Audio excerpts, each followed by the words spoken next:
Bleh.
Y lo seguimos removiendo.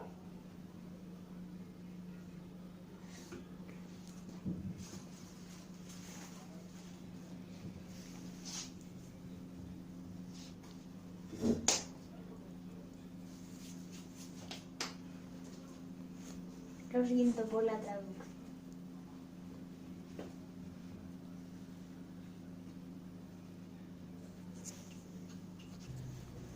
Y bueno, aquí tenéis a los dos slimes. Como veis, no manchan. No manchan. Mirad, está súper bien. Mirad.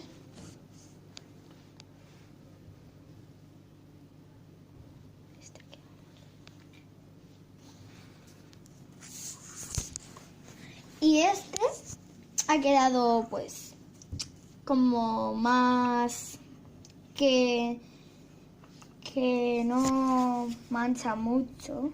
Bueno, es que ese no manchaba, pero da igual, este es un poco más. Y bueno, decidme en los comentarios cuál os gusta más. A mí, mi favorito es este, porque no mancha ni nada. Bueno, porque es mi favorito, es el que más me ha gustado. Entonces, bueno, espero que os haya gustado este vídeo y le mando un beso gigantesco a mis suscriptores y a mi papi Raúl. Adiós.